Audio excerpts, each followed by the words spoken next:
We are privileged to have with us Her Excellency Hannah Sewa Tete, UN Special Representative for Libya, former UN Special Envoy for the Horn of Africa, and former Foreign Minister of Ghana, to guide this conversation. Well, this evening, I am Mamisi Nyameche Thompson, Senior Journalist with Joy News, and I'm delighted to serve you this evening as your MC. Well, to get the ball rolling this evening, we'll do the welcome address, and that will be by the Executive Director of the Ghana Center for Democratic Development, Dr. Henry Kwesi Prempeh. Please give me a round of applause.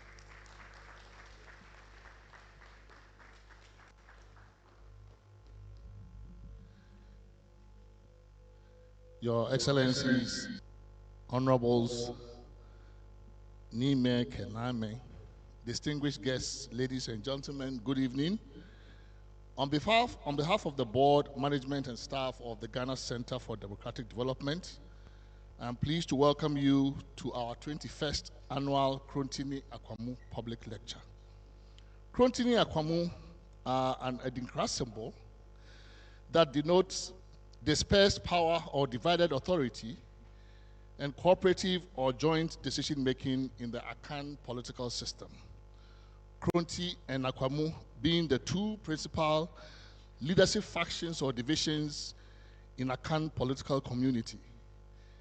Depicted visually as a grid with distinct sections, this Adinkra motif signifies mutual dependence and diversity of opinion and roles, yet unity of purpose within a given political community. In traditional Akan governance, the Kronti division initiates and proposes, while the Akwamu division reviews and approves, creating a symbiotic system of checks and balances. Krontini Akwamu is CDD-Ghana's adopted logo and speaks to the center's mission to promote and strengthen democratic and inclusive governance and development in Ghana and the rest of Africa. The Krontini Akwamu annual public lecture was launched in March 2005 as CDD's flagship lecture. Since its inception 21 years ago, the lecture has been delivered each year by a local or international public figure, a scholar or practitioner whose body of work or career reflects a dedicated engagement with or commitment to democracy, good governance, and inclusive development, the three interrelated ideals that define CDD-Ghana's mission and inform our programs. Through the Krontini Akwamu lectures, CDD-Ghana aims to elevate and invigorate the public conversation, provoke critical thought and reflection, and inspire fresh insights and perspectives on the experience, practice, prospects, and challenges of democracy, governance, and development in Ghana and the rest of Africa.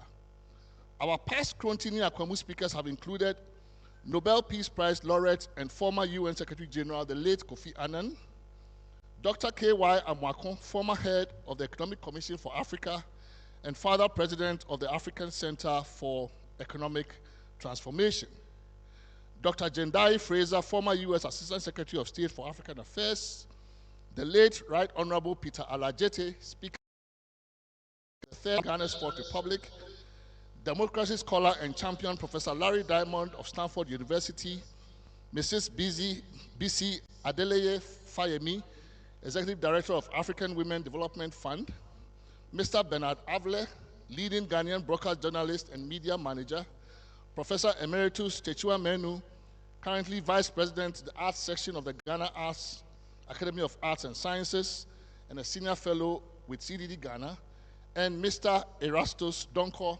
anti-Galamsey crusader and reporter.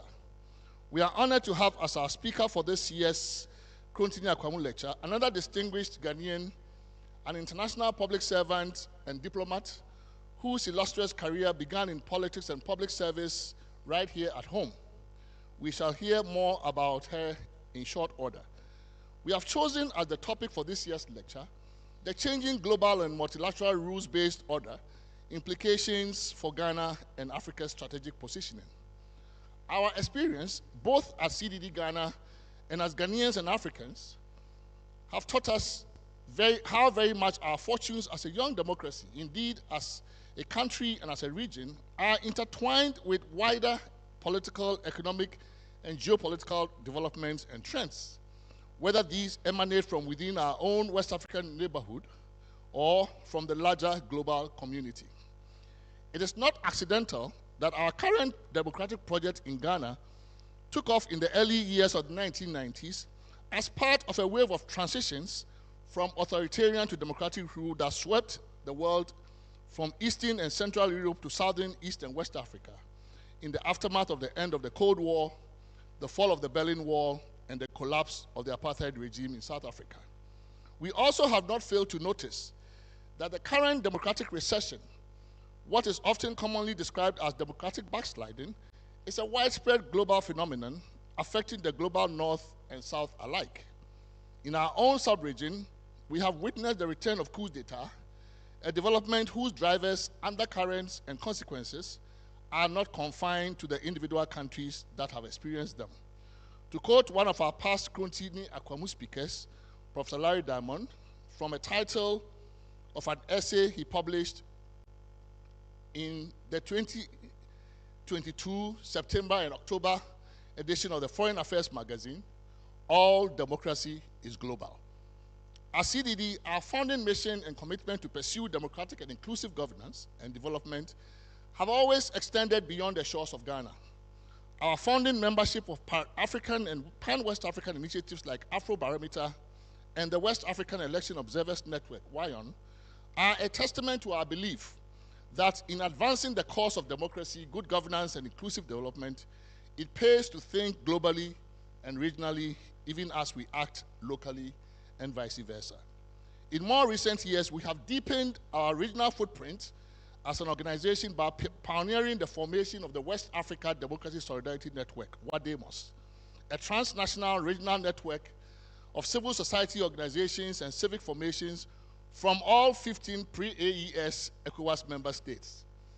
Instructively, the founding of WADEMOS in 2021 was in response to evidence of democratic backsliding in our neighborhood. In short, our choice of topic for this year's Continue Akwamu lecture recognizes the critical importance of the times we live in, both regionally and globally, and what it means for our country, our sub-region, and the African continent at large. Ladies and gentlemen, I have the pleasure to invite you to sit and enjoy this year's Continue Akwamu public lecture. Thank you for your attendance.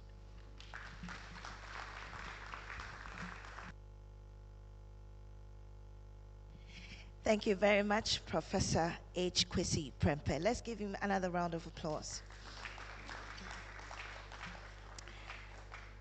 Would like to acknowledge some distinguished guests amongst us this evening, and we have with us Dr. Joseph Whittle. He's the Commissioner for SHRAJ.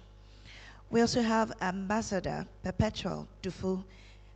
She is a representative from the Ministry of Foreign Affairs. Also with us this evening is Colonel Retired Larry Bevlolate, Ghana Special Envoy to the Sahelian states. Let's give them a round of applause.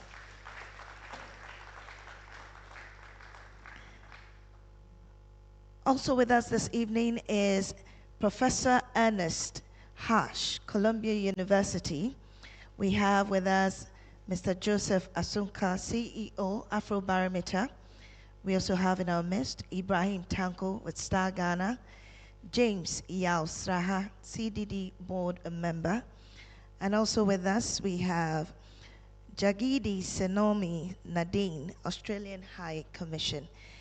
We'll acknowledge more of our distinguished guests as we move along. At this juncture, we'll have to introduce the chairperson steering this event this evening. And to do us the honor, let us welcome Ambassador Francis Alex Chiga. He's a Senior Fellow, Ghana Center for Democratic Development, CDD-Ghana.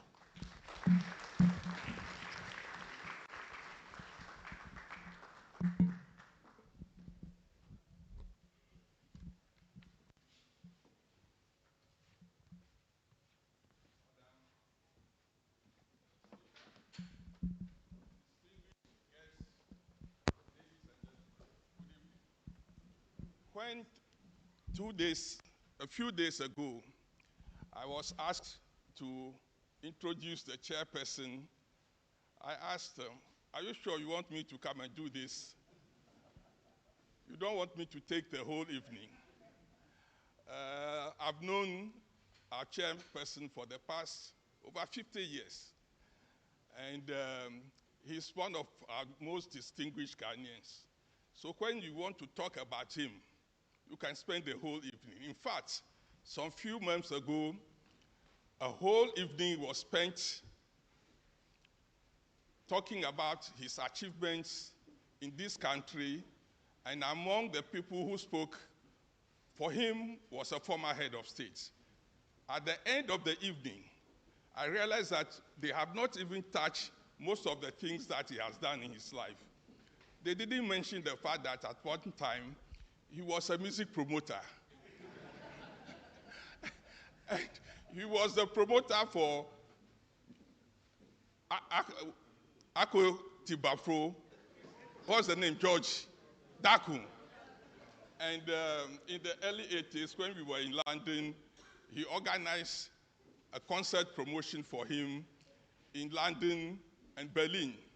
So you can see where I'm coming from. But fortunately, the following day, the office people told me that, Mr. Ambassador, you know how we do these things. We'll prepare something for you. All that you have to do is to come and read. So I have something in front of me, and that's exactly what I'm going to do. Our chairperson is the founding president of the Council on Foreign Relations Ghana, an independent think tank devoted to the studying of international relations. Prior to this role, he served as a resident scholar in diplomatic theory and practice at the Legon Center for International Affairs of the University of Ghana. A seasoned diplomat and public administrator with over 40 years of experience. Ambassador Osei was between 2001 and 2008 the executive secretary to the President of the Republic, John Agyekum Kufuor. During this period, he was an integral member of the cabinet, the economic management team, the diplomatic advisory council. His expertise extended to conflict management, negotiations at both the Economic Community of West Africa States, ECOWAS, and African Union levels. From 1976 to 2000, our chairperson was a foreign service officer in Ghana's Ministry of Foreign Affairs. During that period, he served in various diplomatic capacities in Accra, Paris, Conakry, Kinshasa, and Copenhagen. He was also involved in conflict management in the Democratic Republic of Congo, Angola, Liberia, Cote d'Ivoire, and Sudan. And I would like to mention that during that period, he was the official interpreter of the President of the Republic, Flight Lieutenant Jerry John Rawlings. Ambassador Osei has been honored with the Order of Gravenhage from Her Royal Highness, the Queen of Netherlands, the Commander of the Order of Moyo by the Republic of Togo, and our own country has honored him with the Ghana Order of Volta, Companion Division, among other distinctions. Ambassador Osei obtained his first degree in French from the University of Ghana, Legon, in 1974. He furthered his studies at the Sheikh Anta Diop Institute in Dakar, Senegal, and holds postgraduate degrees in international relations from the University of Ghana and the Institut International d'Administration Publique, Paris. He also holds an MPhil in International Relations from Sorbonne, Paris. As chairperson of this year's Krontinia Kwamu Lecture, Ambassador Osei brings a deep understanding of the evolving global landscape and African place within the leadership, within global landscape and Africa's place within it. His leadership and distinguished career make him well suited to guide the discussions on the lecture's theme, which is the changing global and multilateral rules-based order, and how countries like Ghana and other African states can navigate these shifts. So, ladies and gentlemen, distinguished guests, please join me in welcoming our chairperson for this evening's session, Ambassador Daniel Kufuor Osei.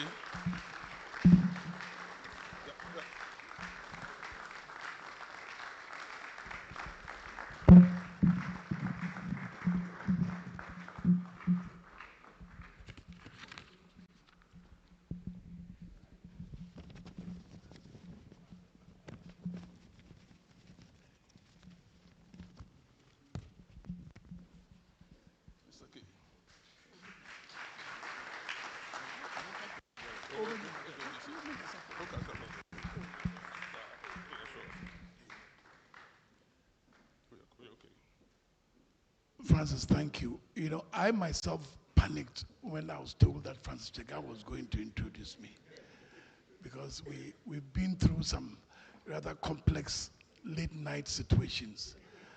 And I remember one night I invited him to an OA dinner in London, and I'm sure he doesn't want me to tell the rest of the story. Our very distinguished guest speaker, Her Excellency Hannah Tete, a very good friend of mine for many years, and I was particularly pleased when I was asked to chair the occasion, and Kwesi Prempeh didn't need to encourage me at all. And he asked me if I knew her. I said I knew her very well, and that we'd work together. So I'm pleased to be chair for the occasion. Executive Director of CDD, Kwesi, I see that you are determined not to allow me to enjoy my retirement. But one of the reasons why I agreed to chair this lecture was that I think that it is extremely important. And about 3 years ago, I had the privilege of addressing the Ghana Academy of Arts and Sciences on the same subject. And when I made proposals, subsequently, many of my colleagues warned me that I had been too theoretical. And now that so much has happened since then, I think that we need to engage even further. And maybe Kwesi has set the tone. Basically, what he was saying was that the world is in turmoil, that geopolitical contestations are intensifying, that there are global economic imbalances all over the place, and that the rules and regulations which bind international or multilateralism are being thrown out of the window.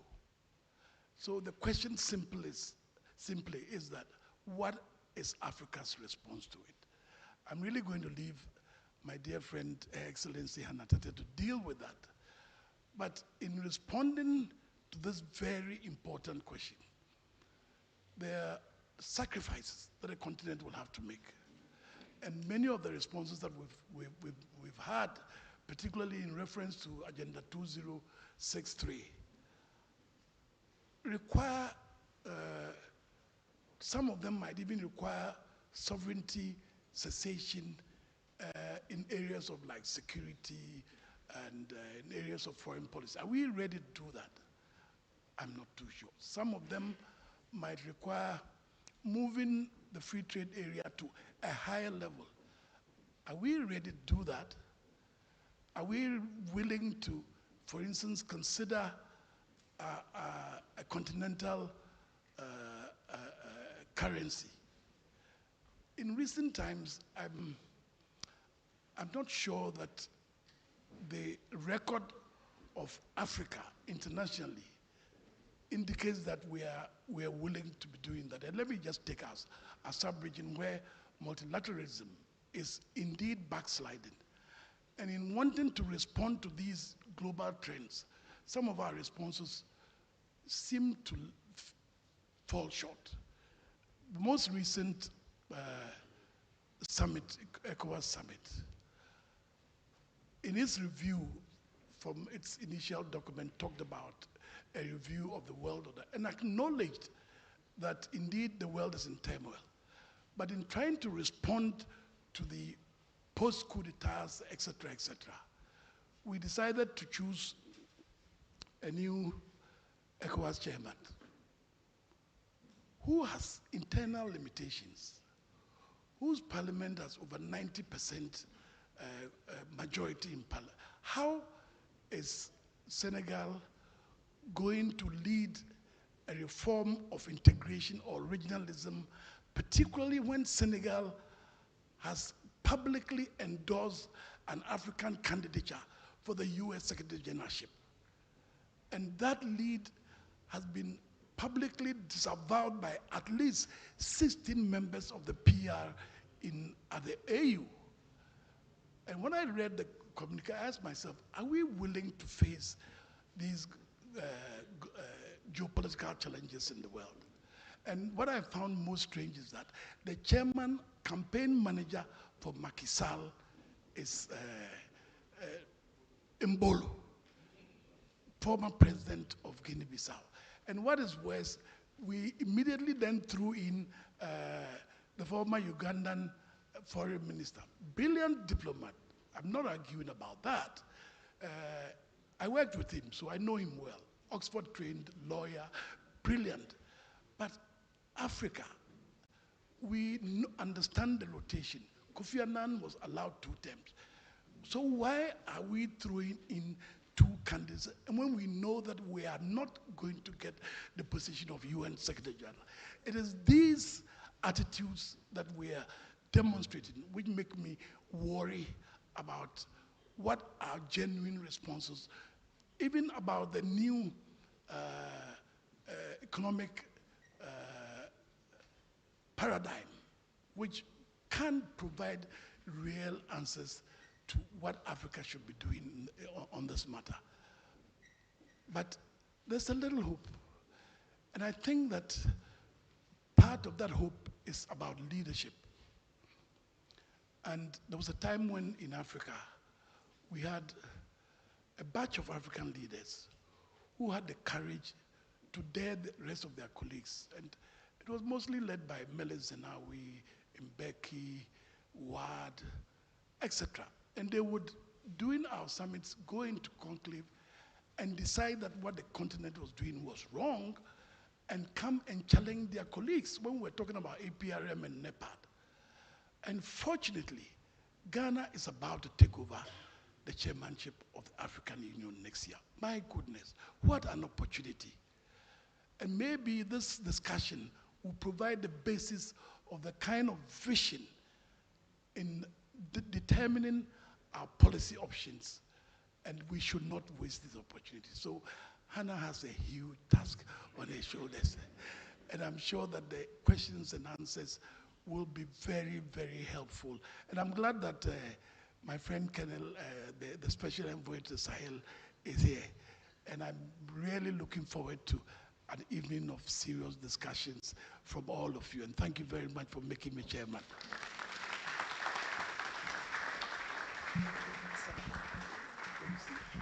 Another round of applause for Ambassador DK.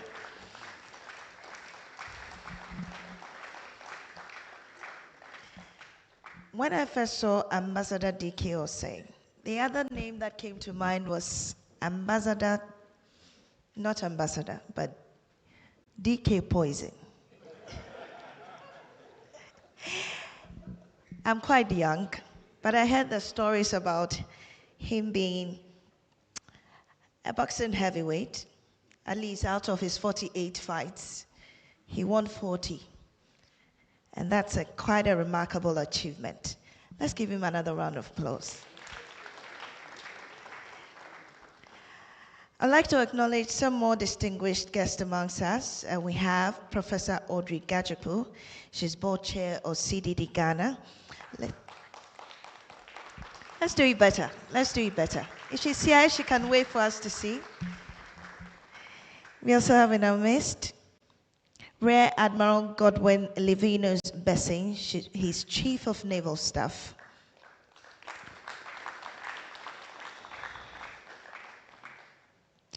We have Professor Emmanuel Jimabwedi, co-founder of CDD-Ghana.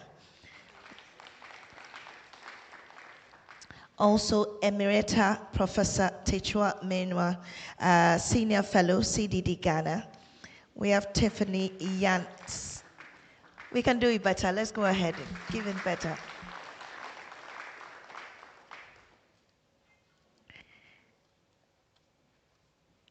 At this point in the event, we will invite Bloco to give us some exciting cultural performance.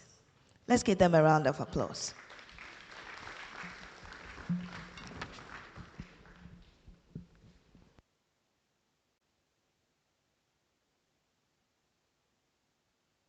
And I'm told they are not ready yet. We go ahead in the program, and at this point in time, we will invite Mrs. Sadia Chinwe-Hesse. She's board member, Ghana Center for Democratic Development, to introduce our speaker for the event. Please, let's give her a round of applause.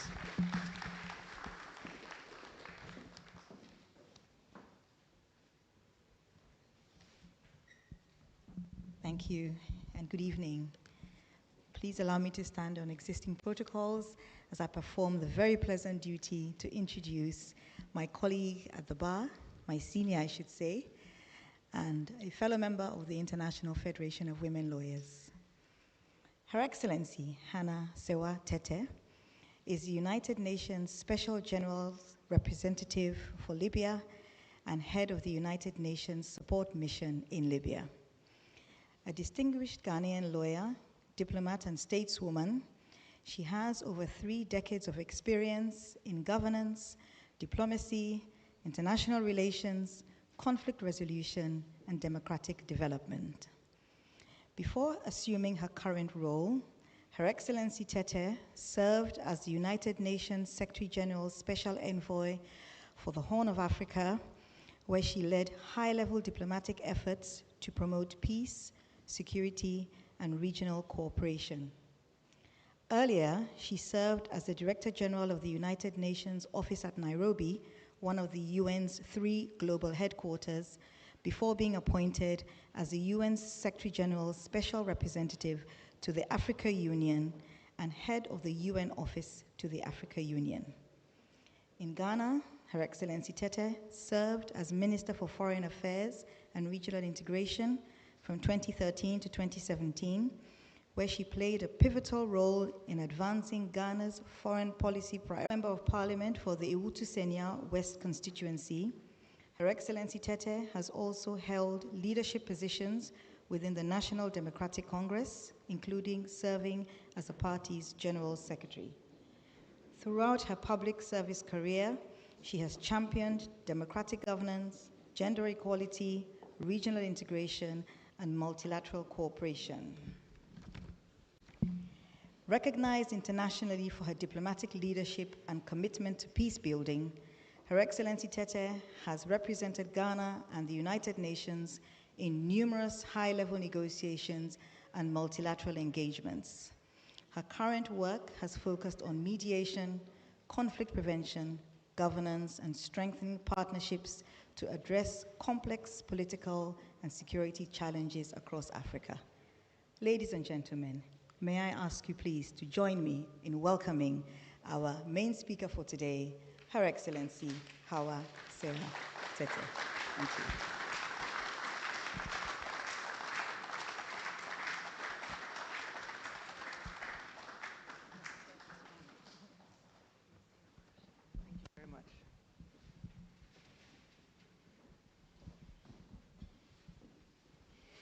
Thank you very much.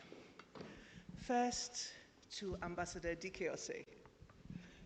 As he said, he's a very good friend of mine, and I'm deeply appreciative of the fact that he was able to attend this evening and do me the honor of chairing this event. So, Mr. Chairman, the chairman of the Center for Democratic Development, Dr. Audrey Gajipo, members of government, thank you very much, Larry, for being here today. Members of the Diplomatic Corps, Excellencies, members of the Diplomatic Corps, distinguished ladies and gentlemen, first, let me express my appreciation to the Ghana Center for Democratic Development for their invitation to speak at this year's annual Kronte Nyakwemu lecture. It's an honor to join their distinguished speakers in discussing topical issues. And I've chosen this topic because I believe that several recent developments in the multilateral system and what has been referenced as the rules-based order it established are undermining its foundations with profound implications for our continent and our country. If the multilateral system continues to fracture and deteriorate, it will be to the detriment of countries with less power and influence on the global stage. And therefore, it's a matter of our collective interest to sustain the effective parts of the system, to support the aspirations for peace, security, and prosperity shared by all United Nations member states. The multilateral system as we know it was established by the UN Charter in 1945 and has since expanded beyond the Security Council, General Assembly, headquarters, departments of the organization to include other UN institutions, agencies, funds, and programs. And as more multilateral organizations have been created at the regional/continental level, such as our African Union, sub-regional level, such as ECOWAS, the UN and these other organizations have diversified and broadened their areas of focus. But at the same time, they've sought to work with each other and convene member states to address collective action problems. The multilateral system as we know it is underpinned by the understanding that crisis that is affecting a country or a group of countries can have impacts not only on specific national contexts, but also on the broader global community. And so it's been seen as necessary for states to collaborate through the UN and other platforms to address such challenges. And in the words of our former late Secretary General Kofi Annan, the challenges of our age are problems without passports, and to address them we need blueprints without borders. The collective action problems the multilateral system was established to address have changed over the 8 decades of the organization's existence, but still remain collective problems. In a January 2021 address to member states, the current United Nations Secretary General, Antonio Guterres, described the world as facing a 5-alarm global crisis. The first alarm was, at the time, the COVID-19 pandemic. The second was the failure of the global financial system, which he characterized as morally bankrupt, favoring the wealthy and penalizing the poor. The third was the climate crisis, which he stated necessitated an emergency response to combat it. The fourth was the growing digital chaos, benefiting the most destructive forces and denying opportunities to ordinary people. And in this regard, he highlighted the need to expand internet access because a third of the world is not yet connected, while addressing data misuse, misinformation, and cybercrime. And he warned that personal information is being exploited to control or manipulate individuals to change their behavior, violate human rights, and undermine democratic institutions. He therefore called for a strong regulatory framework to alter the business models of social media companies that profit from algorithms prioritizing addiction, outrage, and anxiety at the expense of public safety. And his fifth and final point, which I think is even more pertinent at the moment, was on peace and security, noting that the world faced the highest number of violent conflicts since 1945. And he emphasized the need to manage geopolitical divides, to prevent global chaos, and called on member states to maximize areas for cooperation while establishing robust mechanisms to avoid escalation. Although the COVID-19 pandemic is thankfully behind us, the threat of future epidemics and pandemics are alive and well. But the other collective action problems he was referencing remain as significant today as they were in 2021. Member States' responses to the 5-alarm global crisis he referenced was the development of the Pact for the Future, which was adopted by the General Assembly in September 2024 to address these and other associated challenges. However, when powerful nations exercise statecraft in a manner perceived as coercive and exploitative by smaller nations and disregard international humanitarian and human rights law, it undermines the UN's capacity to engage and address these issues. When common rules and frameworks developed over the last 80 years are under threat, and the principle of sovereign equality among UN member states is challenged as great power politics returns, it places pressure on countries that do not have the means to individually hold their own and are unable to act unilaterally. And that is the context as we know it for many African countries. As member states question the policies and strategies that drove globalization and a more integrated world economy in a way that does not merely lead to a temporary shift, and as more countries view the current system's shortcomings as deficient in adequately protecting their national interests, it indicates a profound shift from the thinking of the last 4 decades. Previously, globalization was seen as inevitable, and its impacts, both positive and negative, were once considered the new normal. But now, we're moving from a world that views globalization and a more integrated world as inevitable to a situation where even stronger nations see this as risky and harmful to their national interests. Or I should qualify that, some stronger nations. During the period when globalization was seen to be ascendant, the assumption was that accepting systems of governance that lean towards liberal democracy and integration into the global economy would lead to greater prosperity. States prioritize governance reforms and economic growth without incurring significant security costs for protection and self-preservation. However, when powerful states are prepared to use their dominance to extract concessions, utilize subsidies and export surpluses to diminish the competitiveness of other countries' industries, and where bilateral debt and infrastructure investments can increase a state's dependency on sovereign creditors, this creates an entirely different dynamic. Where the threat of unilateral military action either directly against a state or in a neighboring state becomes normalized, then we're living in a world where weaker states are exposed to greater vulnerabilities on multiple fronts. When power is reflected in the ability to build, finance, and command systems of technology, industry, logistics, and force, the room for maneuver that a state has depends to a large extent on the strength of its economy, its productive capacities, its capacity and resources to defend its interests, and the extent to which it has been able to build a level of resilience to internal and external shocks. Where multilateralism is weakening, bilateral agreements and partnerships become the more predominant form of member states' foreign policy engagement. And in this context, the weakening of the multilateral system creates a situation where security and national development are increasingly interconnected and brings greater focus on the interplay between geopolitics and geoeconomics. Earlier this year, I'm sure some of you might remember, the Prime Minister of Canada, Mark Carney, in an address in Davos, referred to this change as a rupture in the world order and the end of a nice story, heralding a brutal reality where geopolitics among the great powers is not subject to any constraints. He also argued that other countries, particularly middle powers, have the capacity to build an order that embodies the values of the rules-based order, such as respect for human rights, sustainable development, solidarity, sovereignty, and the territorial integrity of states.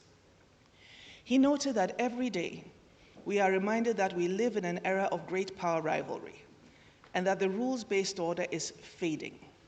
He observed that in this development, we would have a situation where the strong can do what they can and the weak must suffer what they must. And that faced with this logic, there is a strong tendency for countries to go along to get along, to accommodate and to avoid trouble, and to hope that compliance will buy safety. So in this context, what does that mean for Africa? It presents a somewhat bleak scenario for the smaller economies of our continent. But we are living in a time when that could become our reality. And in a world that is increasingly multipolar, and the focus is on multipolar engagements as opposed to broadly multilateral.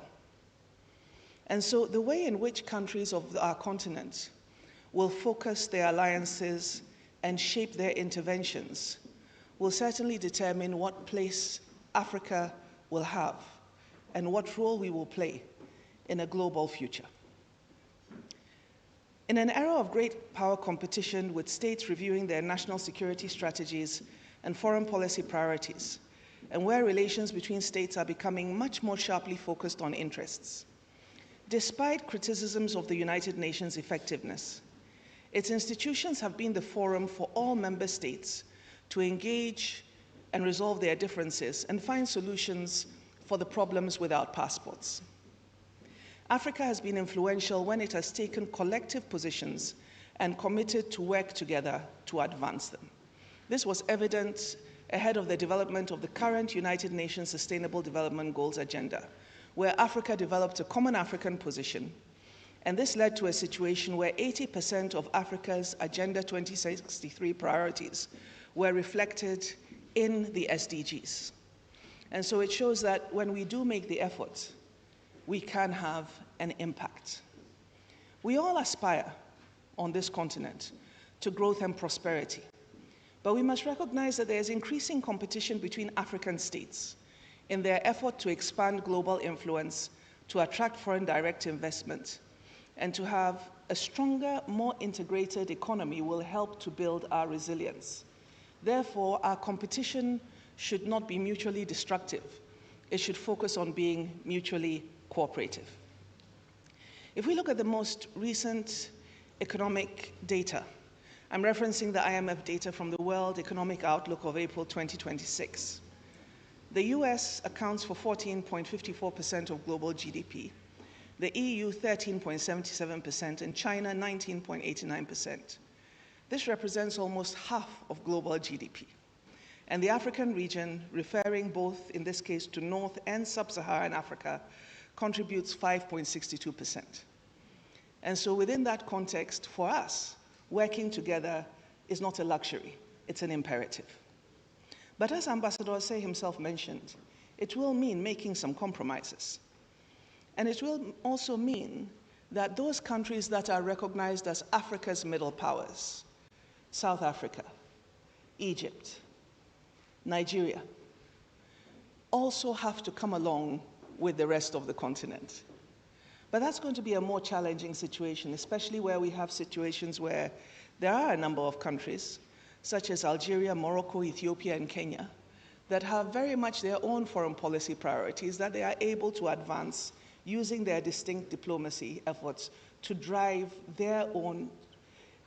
policy to their own advantage. And so we have to think differently.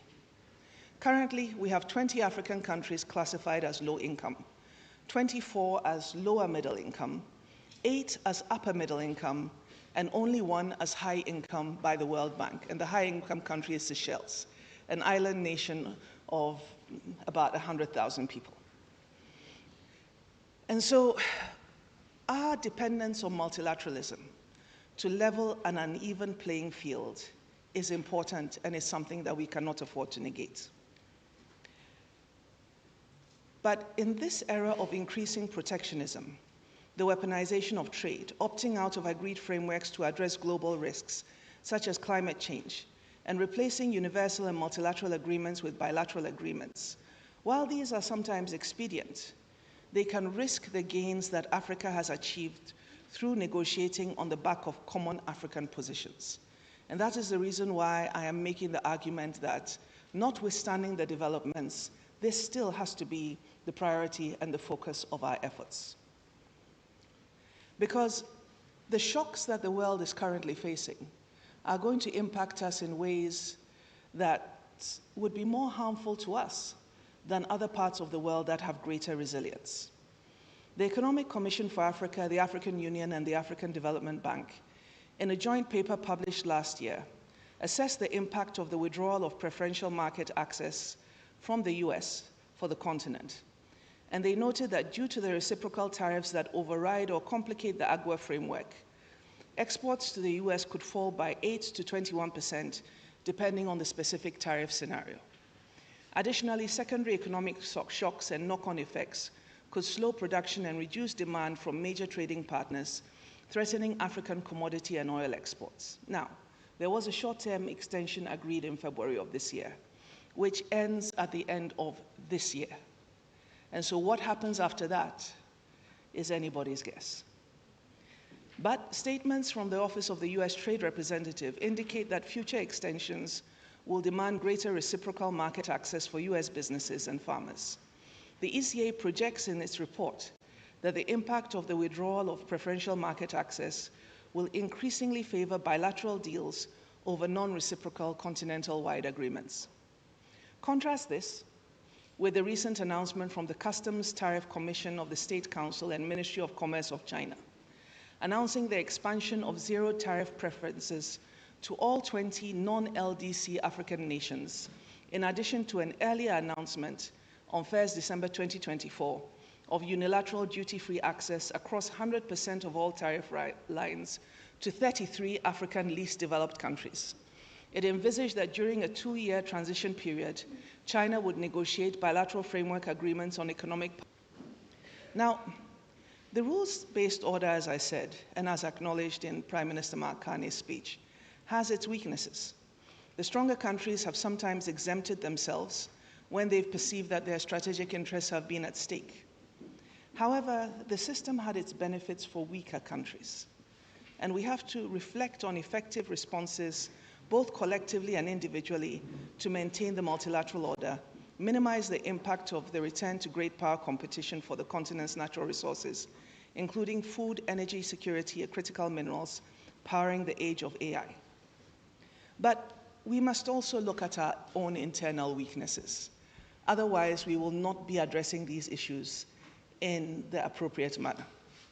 We have to consider the world as it is, as opposed to how we wish it to be. And based on this perspective, we've got to examine the key actions necessary to strengthen the continent's position. And to do that, I want us to reflect a bit about the African Union and how it has operated. Within the context of the African Union, the commitment to implement common position remains uneven, and that is being polite. There have been strong expressions in 2024 by the then chairperson of the African Union, Musa Faki Mahamat, noting that the tendency to make decisions without real political will to implement them had become detrimental to the organization's credibility. He cited the example of 93% of decisions not being implemented over the previous 3 years, 2021, 2022, and 2023. Noting that this defiance of decisions at the level of member states and regional economic communities was evident and had led to overstepping and even violating. And it's not the challenge with the Commission, it's the challenge with member states. We don't implement the things that we have agreed to do. And if we don't implement the things that we have agreed to do, how do we expect anything different to happen? But at the last African Union Summit in February 2026, the President of Kenya, Dr. William Ruto, who is the current champion of African Union institutional reform, made recommendations that led to the Assembly adopting Decision 967 to draft a common African foreign policy framework by the next summit in 2027. So, how does this become more than a statement of solidarity or intent, and a program that the countries of the continent can work with?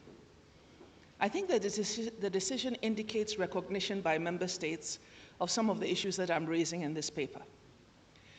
But I think that it would be overly ambitious to expect that we could have agreed among 55 or 54 member states, depending on how you are counting. And I say 55 or 54 because the AU counts 55, the UN counts 54. Which also, in and of itself, says quite a bit, right? and to have that level of detail that we expect within policy positions. And so my suggestions in this paper are to focus on a couple of core objectives where perhaps we can agree to work together to advance the continent's position on these issues, and not develop a foreign policy priority or a set of foreign policy priorities that aspire to be all things to all people that we know, like 93% of the decisions between 2021, 2022, and 2023, as at 2024, were not implemented. We also should recognize that the foundations of the African Union are the regional economic communities.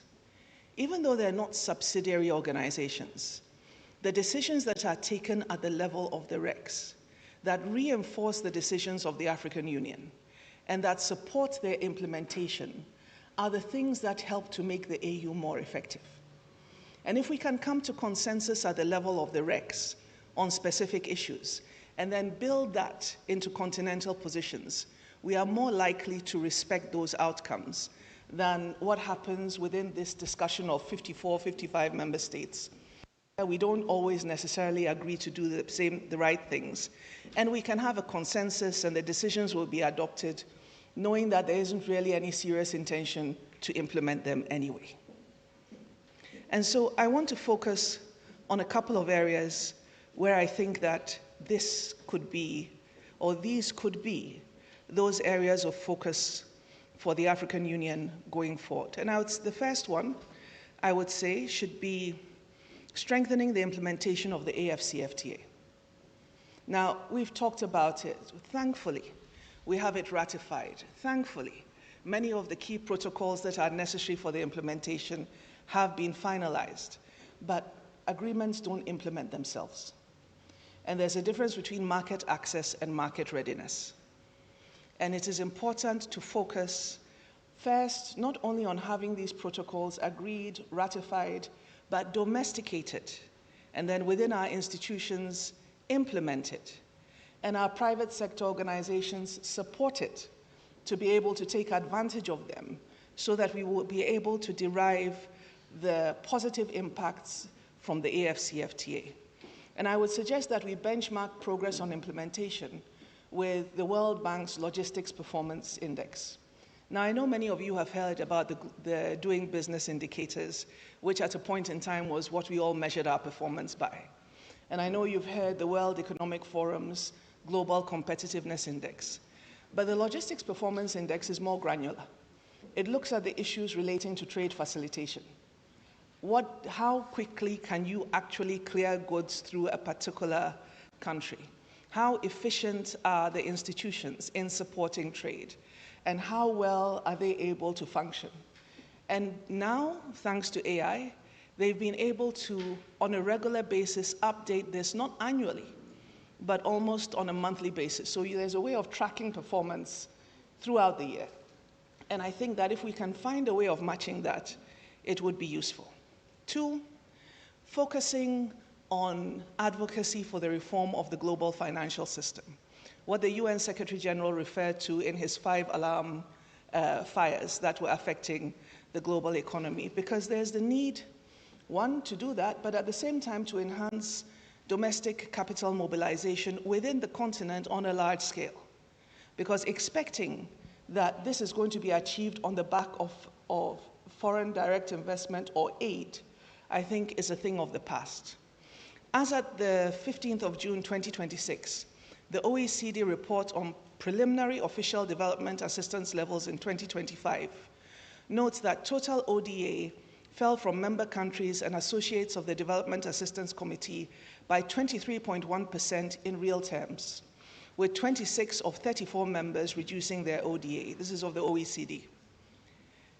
The 5 largest providers combined, France, Germany, Japan, the United Kingdom, and the United States, accounted for 95.7% of the total fall.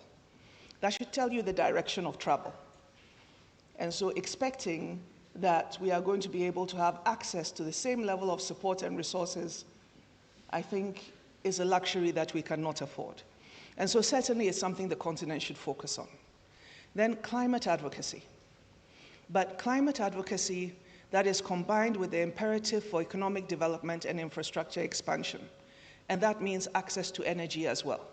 Making sure that the transition that Africa undertakes in its effort at building resilience and mitigating the impact of climate change not prevent us from utilizing the resources that are most easily available to us to make sure that our economies can develop.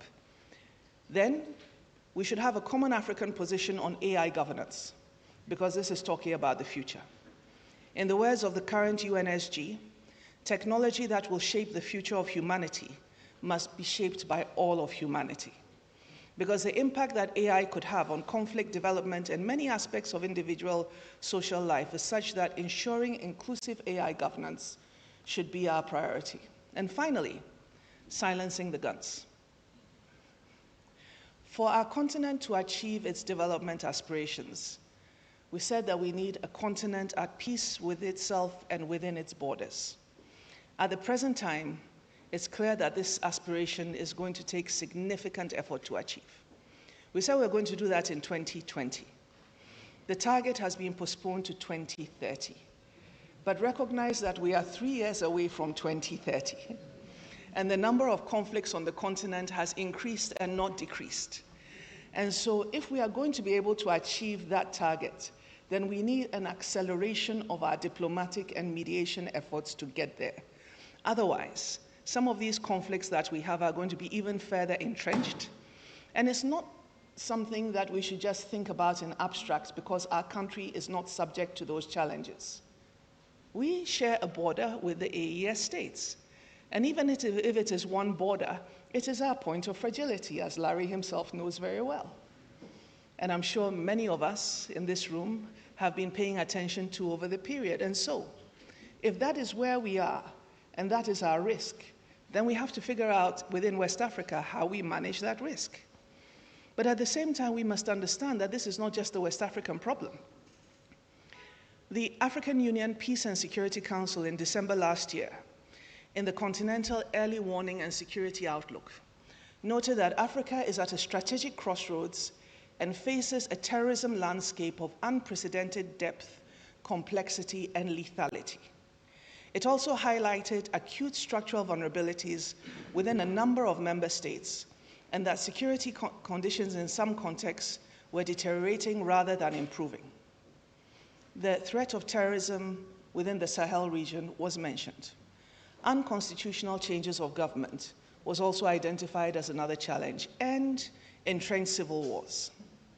And you know something, from where I am right now in Libya, one of the things that strikes me is that the rate of regional integration among criminal networks and terrorist groups is expanding faster than it is among member states. And that should be a cause for concern, because it means our institutions are having to play catch up, and we're not doing it very well. So what I've just described for you should tell you that this is something that should engage all of our attention, because it's a new normal we don't want to live with. And so we very much look forward to the efforts of Special Envoy Bevlolati protecting us from the implications, at least within the confines of our country, Ghana. And so unless we have a concerted effort to support the states under terrorist threat, to re-establish state authority, address the root causes of their crisis, the threat will not only persist, it will continue to spread. And let us remember that the technologies that we have become used to using, right?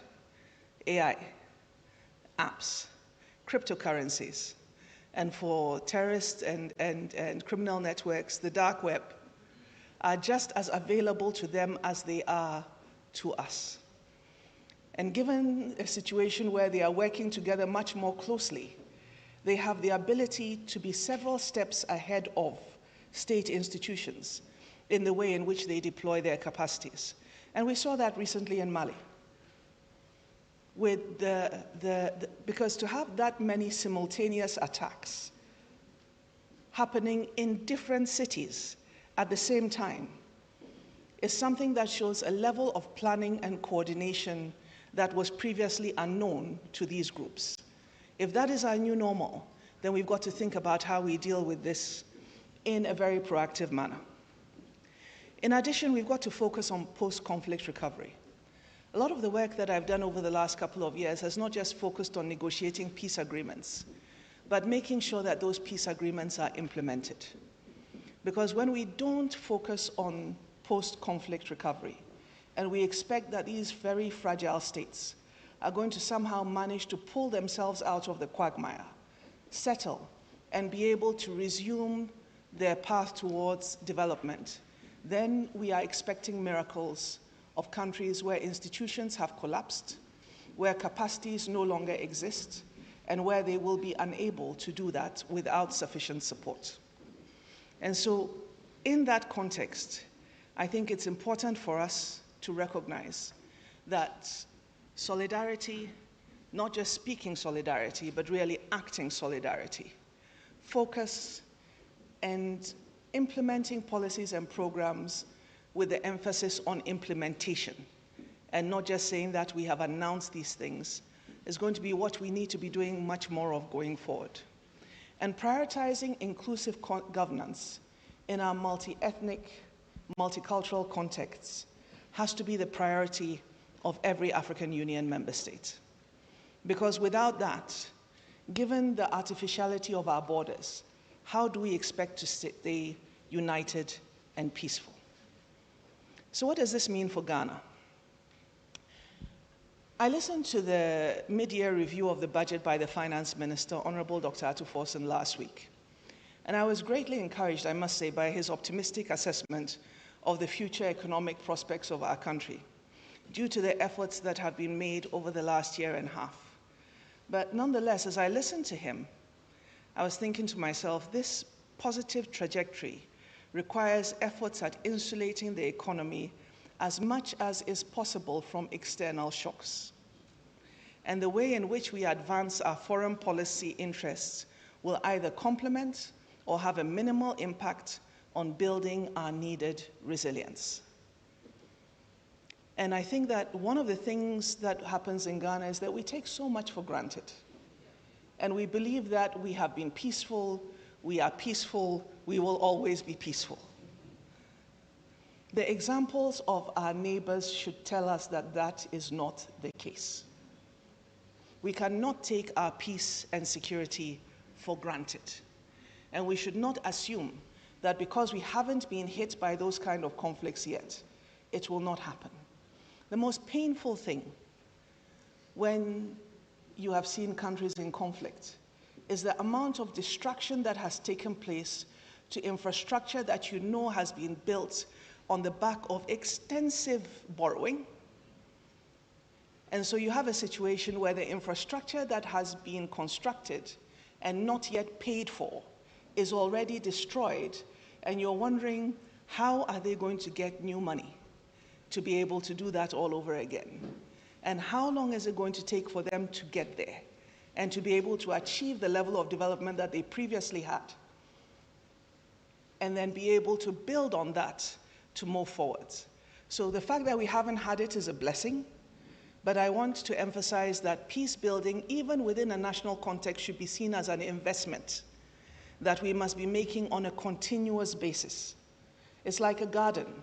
You need to tend to it in order to make sure that the weeds don't overrun it and create conditions that we may not be ready to live with.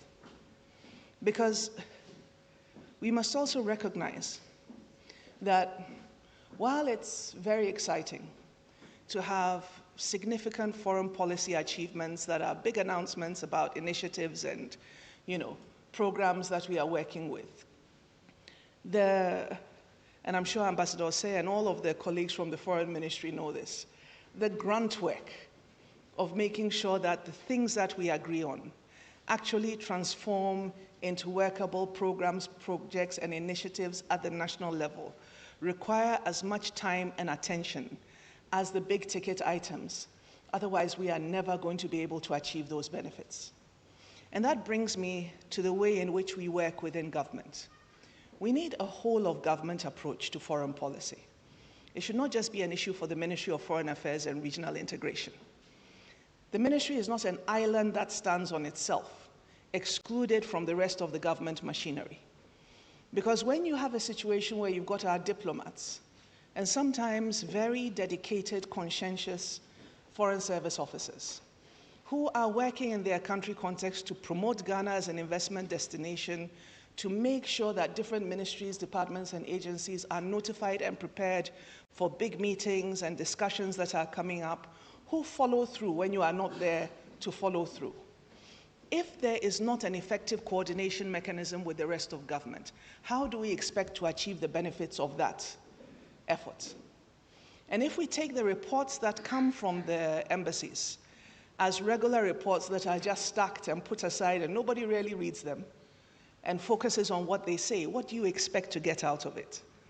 The most depressing thing, I think, for our foreign service officers is when they put all of that effort into trying to alert people at home to what is going on.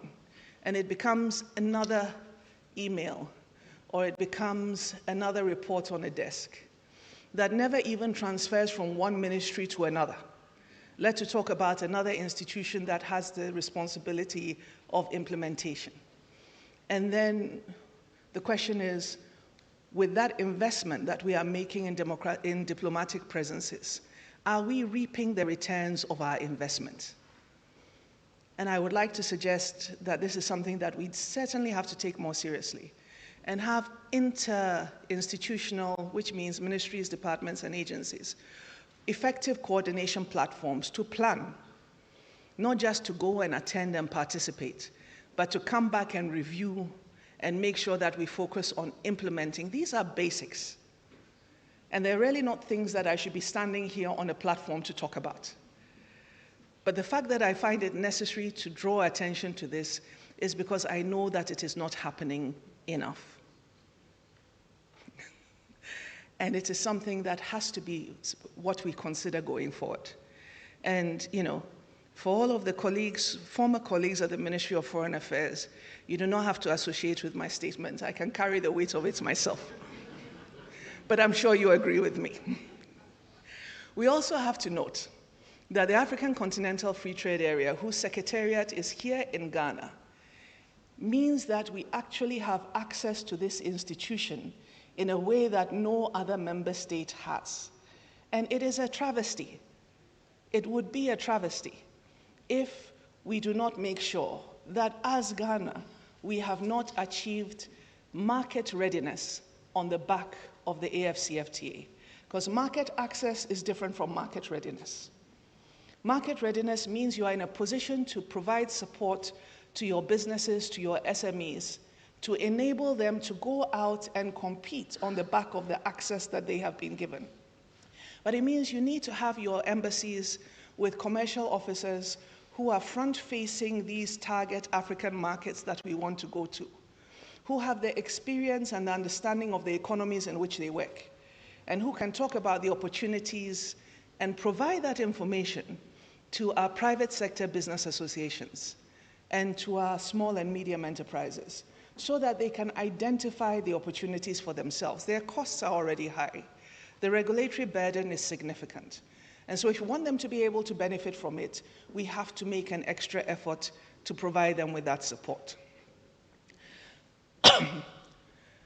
We need, as a continent, to have greater access to international capital markets. But in what I've just described as a fracturing world order, we should not take that access for granted.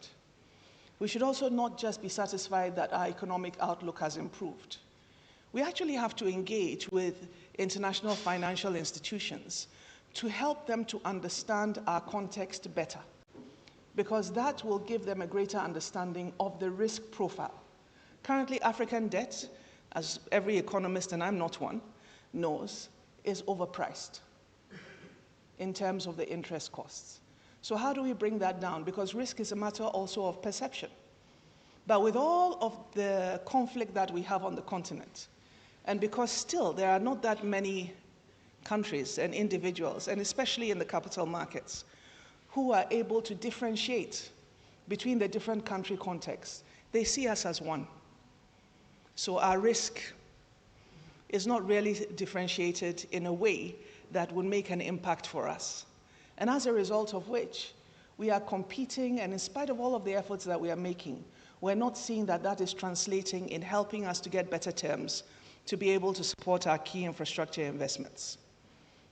Everything that we aspire for will be done on the back of data, knowledge, trust, and leverage of our assets, both in terms of our institutional capacity and in terms of the people we have, and how we engage within the different multilateral frameworks at the sub-regional level, at the regional level, and also within the context of the UN. And so what we need to be doing is planning to make sure that we expand our access and our leverage as much as practically possible. And as I said, working together with a whole of government approach in order to make sure that we do this in a way that is coherent. Now we have the ministerial advisory boards, and I've worked with a number of ministerial advisory boards, but yes, it's a great structure to help us to understand what are the key priorities at the level, if you like, at the strategic level. But it doesn't necessarily translate into the level of implementation. And so taking the decisions of those bodies and then making sure that at the working level they are implemented also has to be part of our new normal. We have to take an active interest in supporting our neighbors to address their security challenges, especially in the Sahel states, working with the AES, ECOWAS, the AU, UN, and other international organizations to help fight the growing terrorist threat. And across the continent, and this is not just an issue for Ghana, we must recognize that migration is becoming a much, much more contested issue in which we have to be much more strategic in our engagement.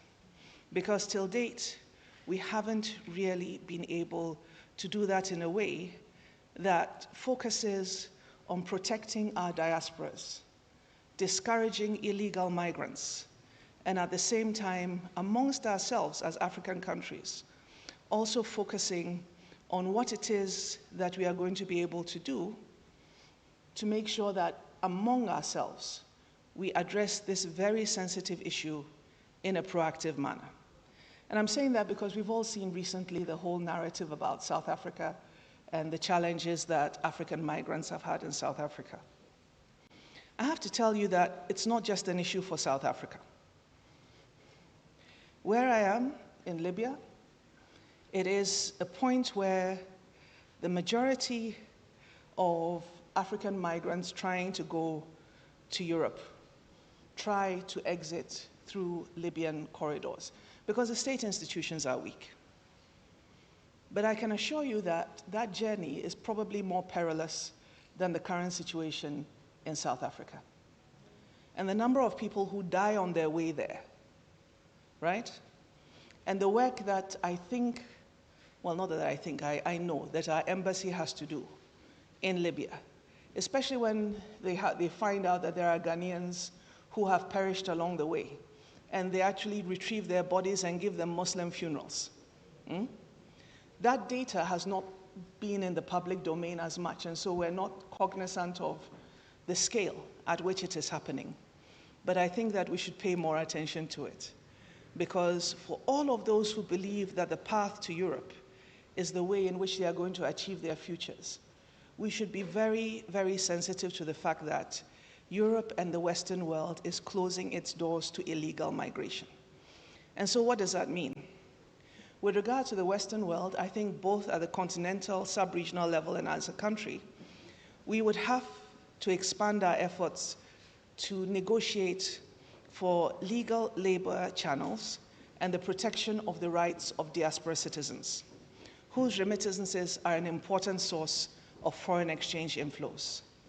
Among African member states themselves, I anticipate that this will be a contentious issue that will require very sensitive conversations to take place, because juxtaposing the desire of some member states to get rid of what they consider to be illegal migrants, returning them to their host countries, while at the same time advocating for the ease of travel restrictions and making it easier to travel across our continent in order to be able to do business is going to be a very sensitive balancing act.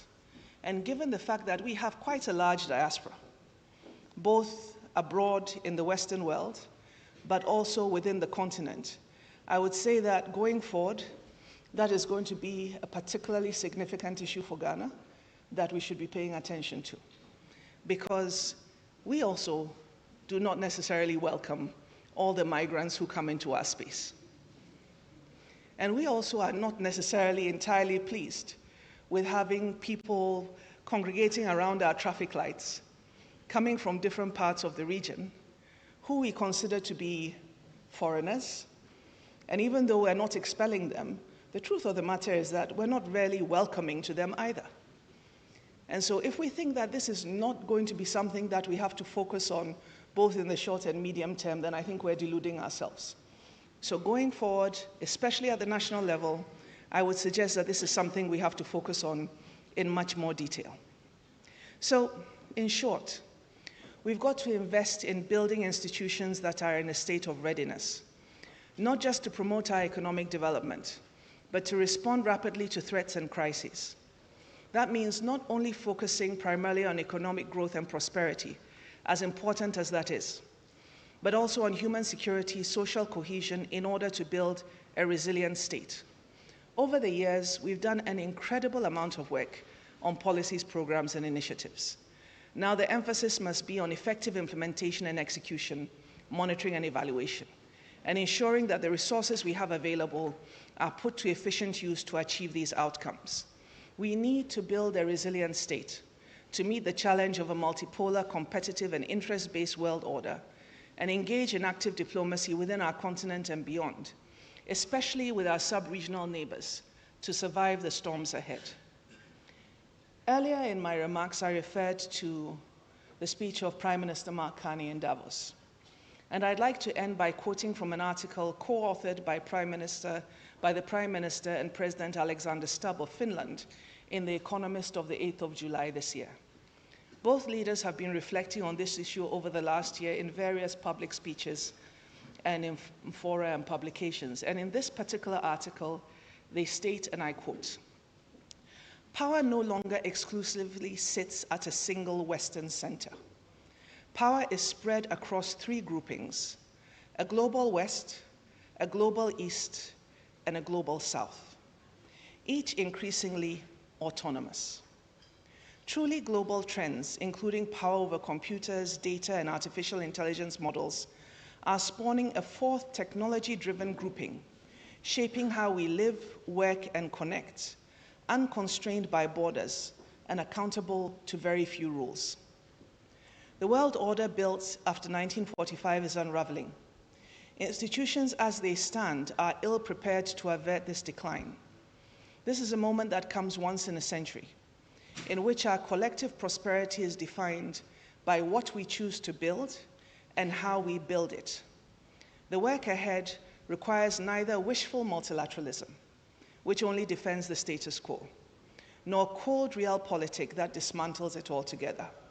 The alternative is values-based realism, a new approach that is both principled and pragmatic. Principled in its commitment to the fundamental values of freedom, human rights, sustainability, and solidarity. Pragmatic in recognizing that not every partner will share all of our values. But these are values that we have espoused on the African continent in almost all our foundational documents, so they are not alien to us. And if we believe that they are not alien to us, and if we recognize the fact that the world is at a critical turning point, then it means that we really have to think about what we do differently.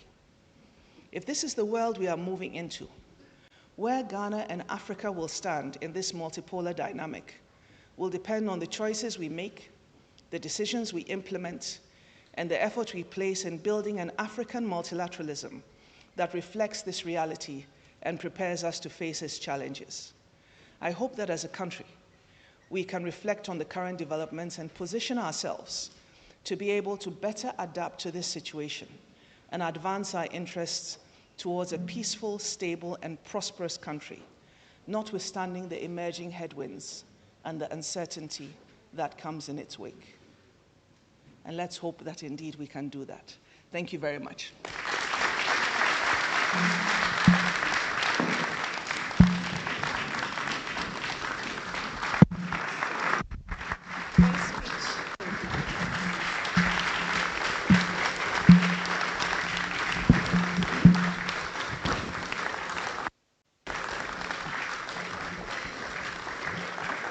Her Excellency Hannah Sewatete there.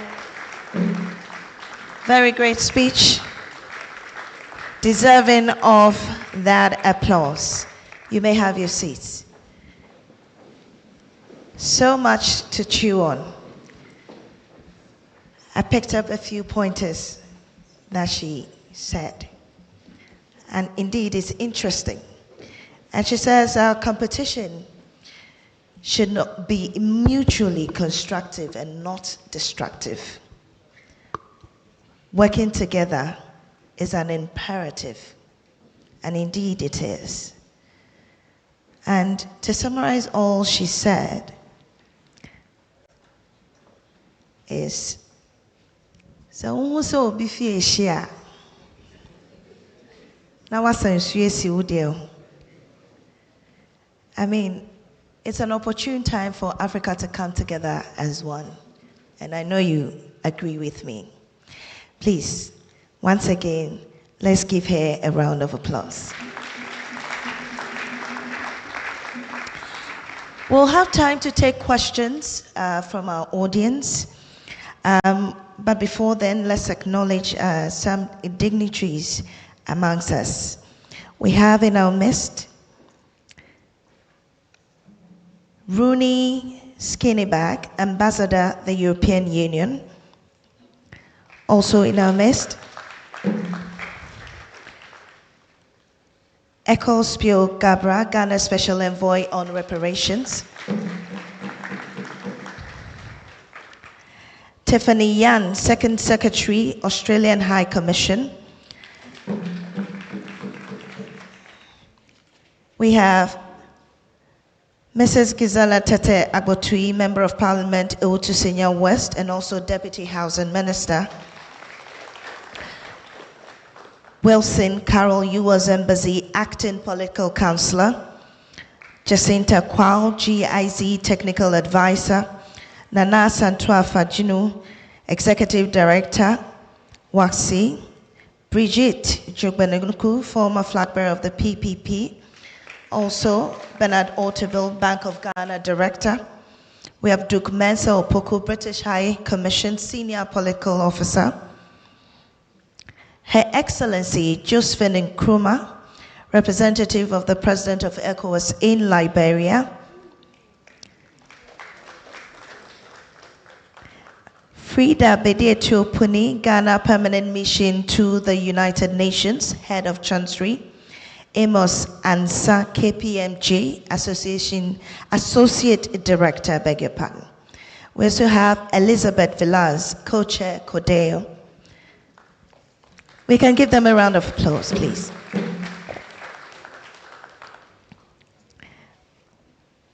We also have Clara Kasati, Vice Chair, CDD-Ghana Board. And at this juncture, we'll invite Bloku to give us a dance performance.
Let's give them another round of applause.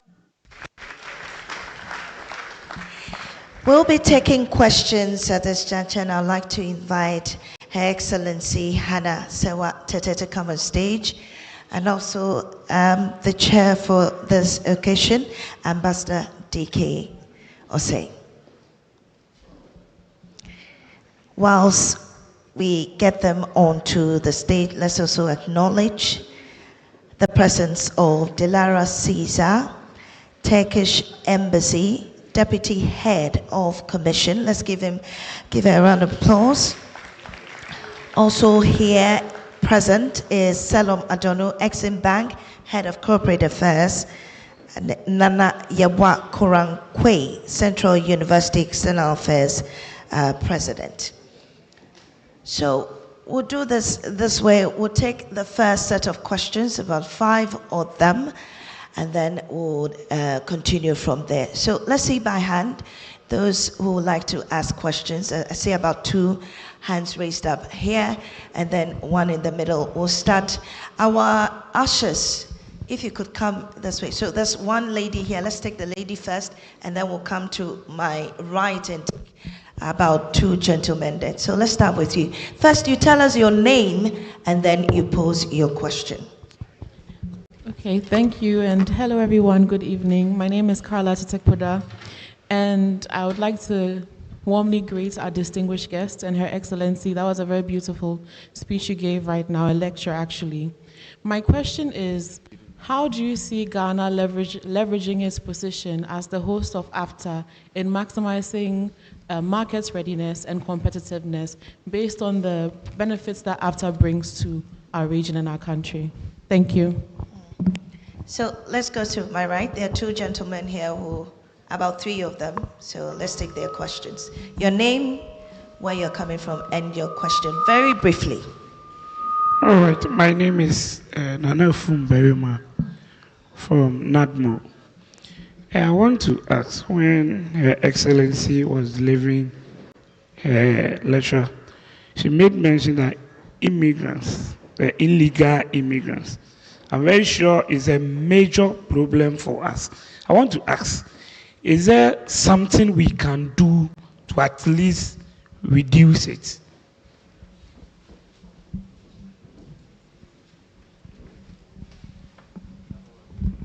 Okay, please, my name is Ishmael Kwame Apia. I'm from Onville Impact Trust. My question is very simple. In the lecture, I noticed that there were 2 keywords that keep playing out. That is multilateral and multipolar. The question I want to ask is that which one is best for Ghana, and better if we are applying both? In which ways can we apply those both to benefit Ghana? Thank you. Thank you. My name is Edmond, and Honorable, congratulations for the excellent presentation. Based on your own experience and what you've seen, you've actually highlighted that implementation of certain key decisions have not been effective.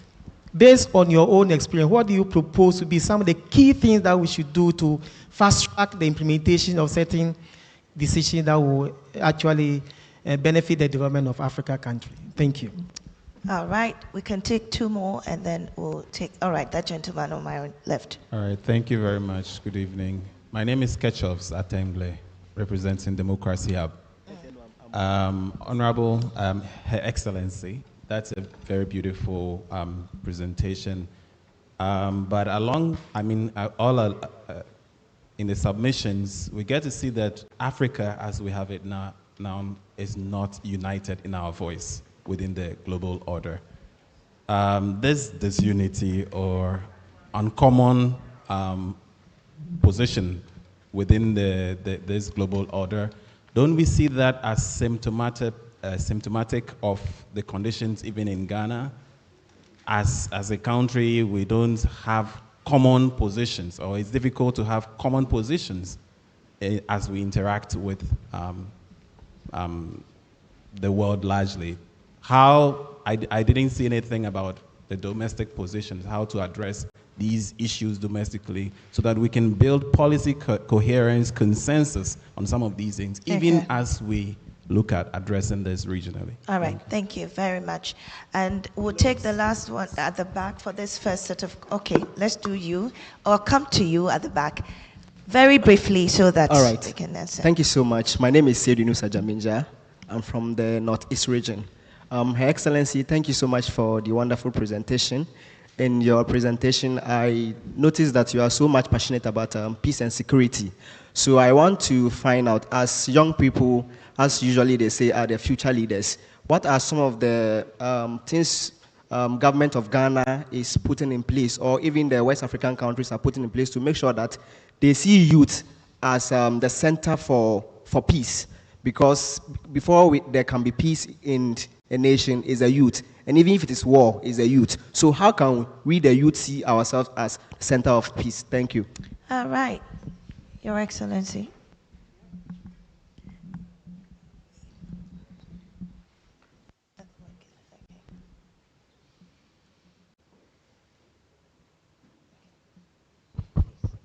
I think I've got it. So how can Ghana leverage AFCFTA and the fact that we have the Secretariat present here? That's what I referred to when I said there's a difference between market access and market readiness. Market readiness means that we are going to actively work with our private sector to help them to understand what AFCFTA entails, what opportunities it creates, and how they can best leverage those opportunities. I mean, let's remember that the majority of our enterprises are small and medium enterprises. And therefore, they don't have that much money to be able to do all of this research and understand how to interface even with the markets on the continent themselves. That's what institutions like the Ghana Export Promotion Authority, and because Ghana Investment Promotion Center is to harness inward investments, but Ghana Export Promotion Authority is supposed to support our export markets. The Ghana Exim, and all of those associated Ministry of Trade, agencies, funds, and programs that are there to support the private sector. We really have to focus on how we help the private sector to understand AFCFTA and work with it.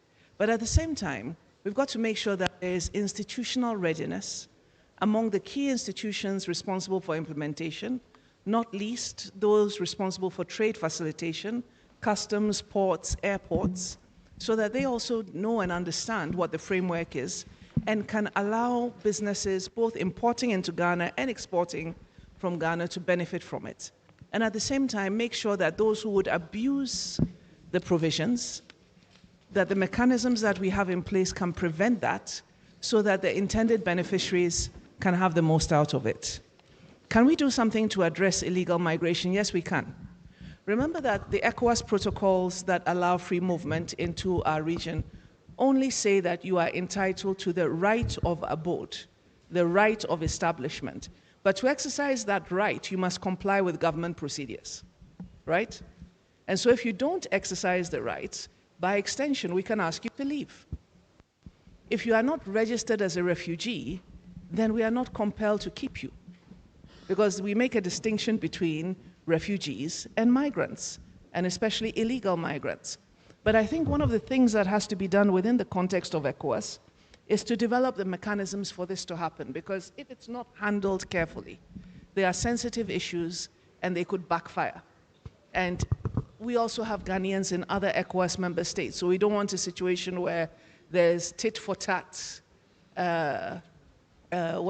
actions taken that at the end of the day fray an organization that is already quite fragile.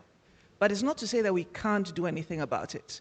We can use the existing mechanisms to ensure that we have a process for returning people when they have not complied with our legal frameworks and established legally to stay and business in Ghana.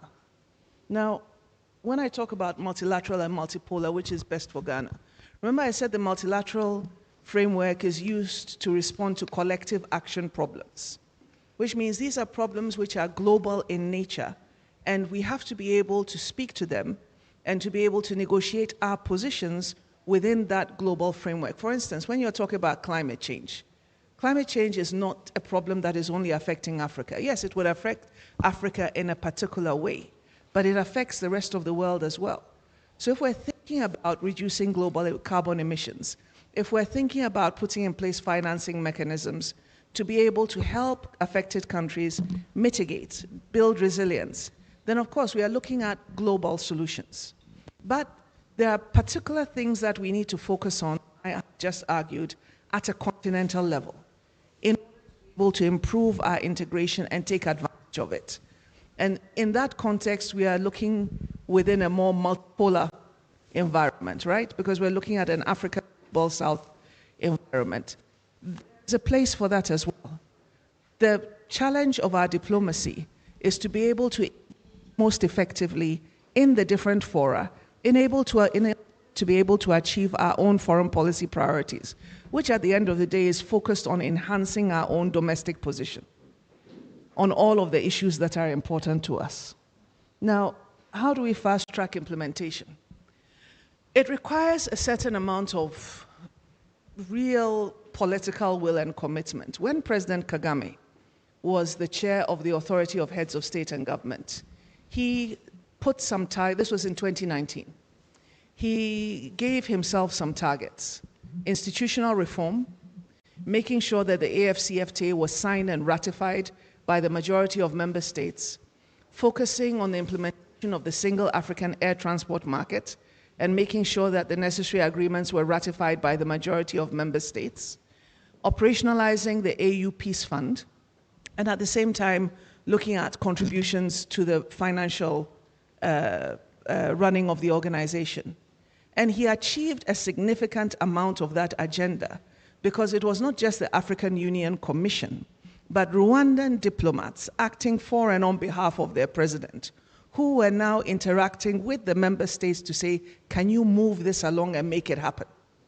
So if we really want to maximize the opportunity to be seen to have made a difference during His Excellency President Mahama's chairmanship of the African Union, it's going to put a lot of responsibility on Ghanaian diplomats in African member states, right, to engage with their host authorities, not just in furtherance of our own national interest, but this time supporting the African agenda because our president is leading the Continental Initiative. And so we're going to have to work very hard to be able to make a difference in that kind of implementation. Therefore, you cannot have a situation where you expect to have outcomes without investment.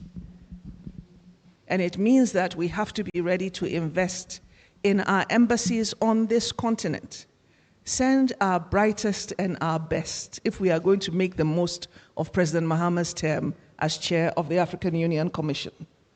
Now, given that internally we have our differences, and of course you're talking about our partisan differences, and that reflects on the continent as well, how do we actually achieve this solidarity?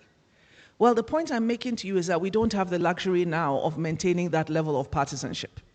We are in front of, as a continent, several fires. If we do not make the efforts to build consensus internally, we are not going to be able to engage with one voice externally.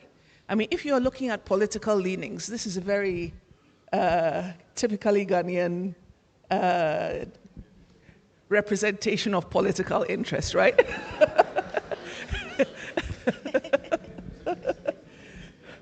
Well, the secretary to the president is a particularly trusted position. And it would not come with a certain understanding of his leanings, right? So let's say that over here you see NPP and NDC, but perhaps a more matured version of NPP and NDC.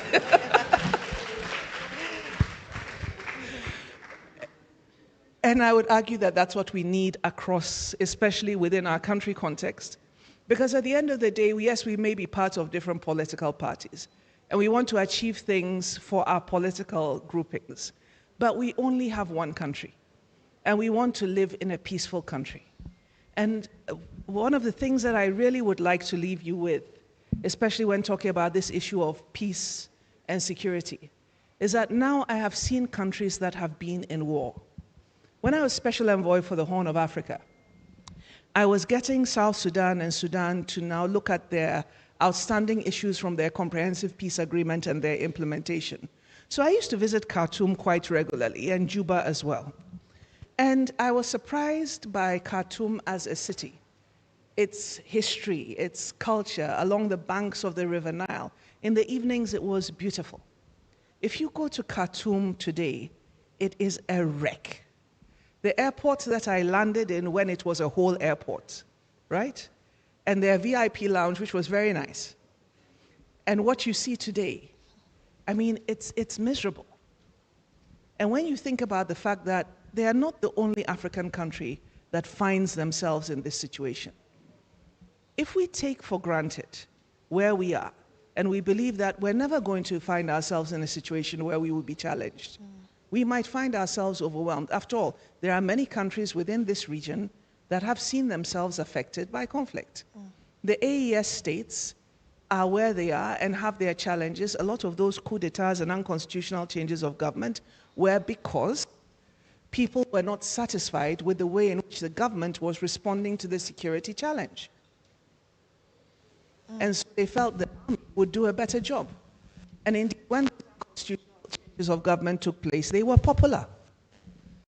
And so we shouldn't assume that democracy and our democracy, even though it has lasted for 30 plus years, is automatically insulated from all of those things. So I would argue that we have to have a much more mature way of engaging with each other to protect what we have. And finally, how can young people be the center of peace? I think that the institutions we have, and after all in Ghana, we do some peace infrastructure. We've got the Peace Council, we've got all kinds of civil society organizations involved in these things. I think there has to be a deliberate effort to make sure that young people are included in these processes, because very often they are the ones who are recruited anyway to be part of these. In Ghana, we don't have terrorist organizations, let me not say that, but they are the people who are recruited both by criminal networks and at the same time with organizations that don't have good intentions and would rather cause disruption and be productive. And so we've got to make sure that they are actively involved in finding and helping to build solutions. Because if we don't include them and we don't also focus on them, then we're not going to be in a position to protect what we have. Wow. So let's take the next set of questions. Can we see by hand? We have Dr. Pomponi as well. Let's take from different people. I'll take you, and then the gentleman at the back. So let's start with the gentleman there, and then we'll come to Dr. Pomponi, and then you. Thank you very much, Her Excellency, for the lecture and the submission as well. I'm Wisdom from TV3. From your submission, I had a lot of topic and sectors that you're talking about, from the economy to security to institutional coordination. I want to ask you, based on your experience and on your own assessment, what is the highest risk to Africa, the highest risk to Africa and Ghana in terms of the fragility and the small economies that I did, is that you have a scale of preference and you have to look at the ones that are the top priorities that you have to deal with. Though I believe that all the other sectors are equally important, but which ones should we not joke with and pay closer attention and give more priority to? Thank you. All right, so the gentleman in the smoke. All right, thank you so much. My name is Prince Noah Johnson Ananga from Tamale. My question is, as the world, the youth has the largest population in Africa. And my question is, how is government, institutions or organizations working towards preparing the young people of Africa to prepare, position, and then implement solutions that will take us through this evolving change in the global settings? Thank you. There's another gentleman in the long sleeve there. Thank you, Honorable. I'm Clement from Center for Governance and Security Affairs. So in your presentation, you spoke about a number of sectors, which I think Godwin from TV3 has asserted that The first one I would ask has to do with AI governance here in Ghana.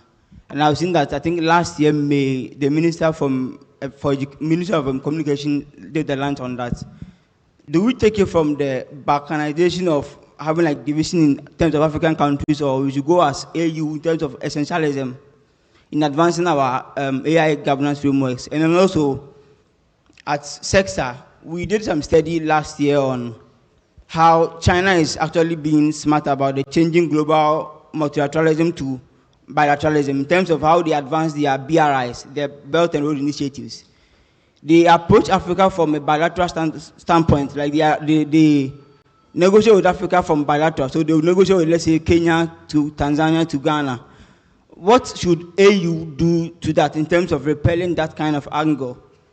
Thank you. Thank you too.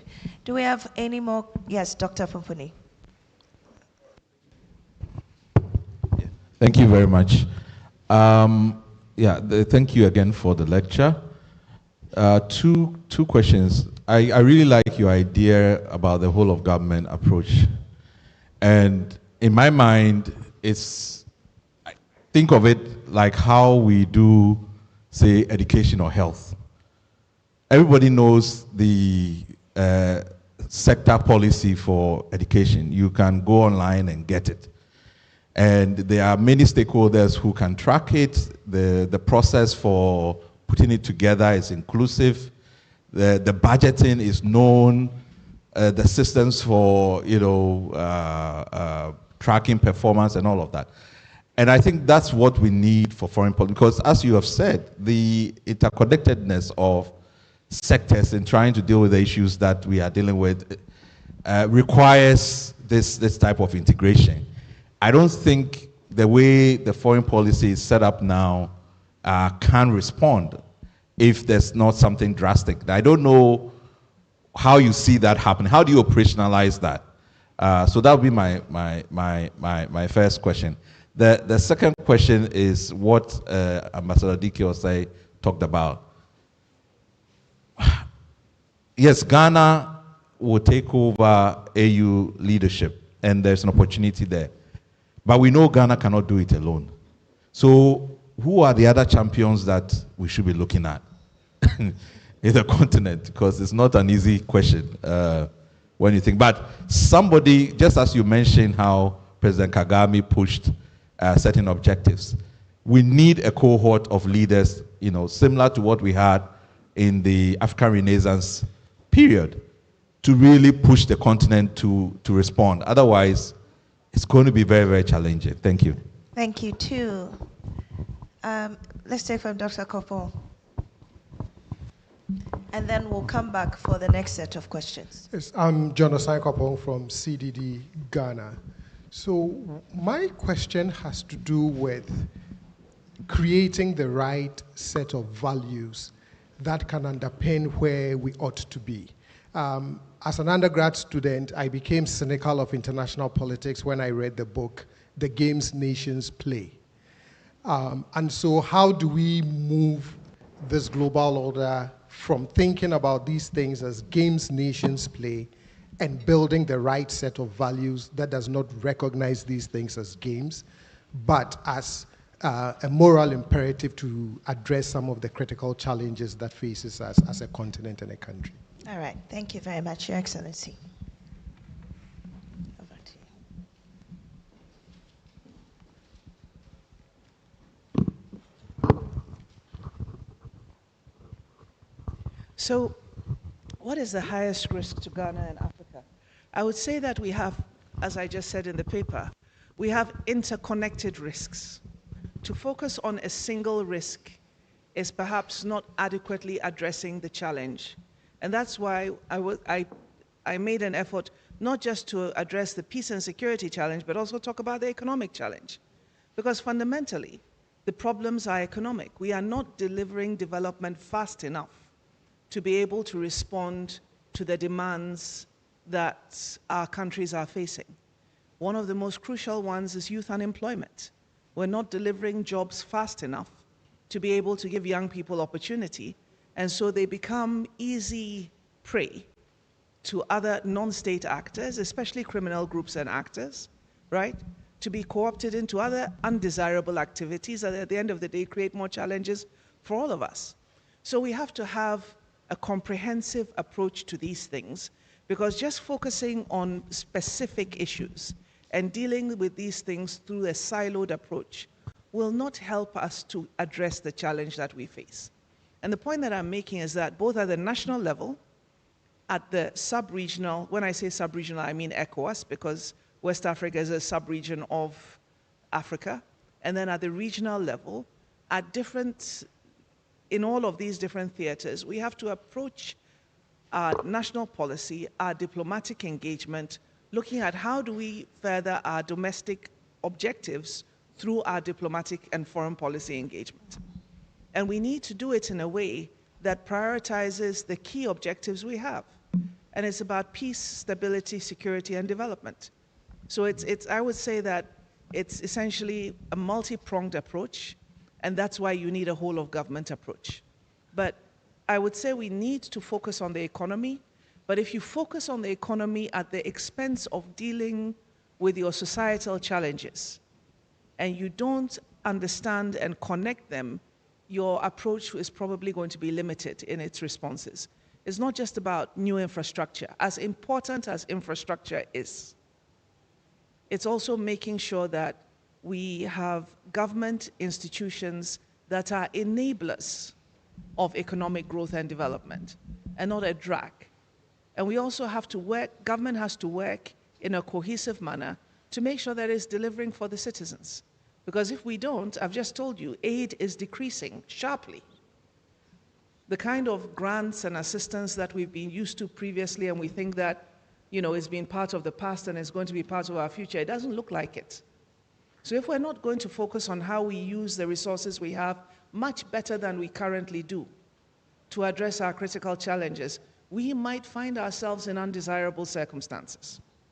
Now, how is government preparing the youth to be able to engage in these processes? I think that we shouldn't always wait for government to do everything. Huh? That's not to say that government doesn't have a role to play. Of course it does. And we have ministries that engage and have part of their policy as engaging young people. And those ministries also have to act at the regional and district levels. So again, we have multi-layered governance. Thank God we have institutions that go all the way down to the districts, and we need to have programs that engage young people at that level. Now, AI as a national level or multilateral priority, I would say both, because we need to be clear on what we want as a country as far as AI governance is concerned, right? And how we intend to make use of AI as an enabler of growth and development. But we also have to recognize the risks associated with AI. And we have to understand that in this very rapidly evolving sector, the frameworks that govern cooperation are not yet established. And that's why the Secretary General has been, over the last year, has been constantly emphasizing the need to have inclusive AI governance. And at the same time, to make sure that in thinking about that, we're also thinking about the risks that it could pose for humanity as a whole. I mean, over the last couple of months, we've seen the way AI has been deployed in conflict. Let's face it, if you have those capabilities, you're confident. If you don't have them, and you get attacked by someone that does have those capabilities, I mean, you're a sitting duck, right? And so if we're going to be thinking about how those actions can be governed and how we make sure that certain unilateral actions are encouraged, we can't do that only at the national level.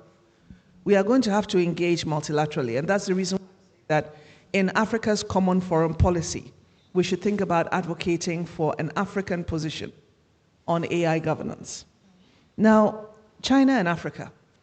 I think that China has been very strategic, not just in promoting engagement with African member states through FOCAC, through this new trade initiative, but at the same time projecting itself as a country that continues to respect and wants to engage within the multilateral order, while at the same time they also have their bilateral initiatives. And I think that's what smart diplomacy does, that focuses on executing a government strategy And we need to be able to do the same. Because to expect that somebody's thinking about how to ensure their competitive advantage means that they are going to offer you handouts when their own people are struggling and competing in that environment to be able to advance themselves. If you're waiting for that to happen, I think it's extremely wishful thinking. Now, when I say a whole of government approach, as you said, Dr. Pumpune Asante, we've got a situation where we have stakeholder approaches to almost all social and economic critical issues. But we don't have the same inclusive stakeholder approach to foreign policy.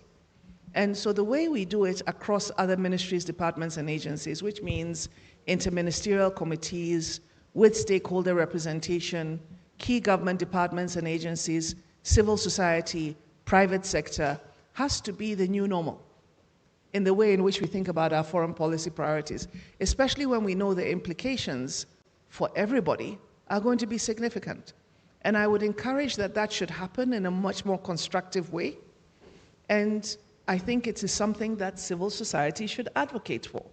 Foreign policy is no longer going to be a domain where it's just going to be dealt with in the context of specific meetings and, like the various COPs or the General Assembly or ECOSOC or any of those things. Foreign policy is playing out in real time on social media, right? And we see a lot of the debates that happen between even conflicting parties actually being, as it were, aired out on X and on Facebook and other platforms.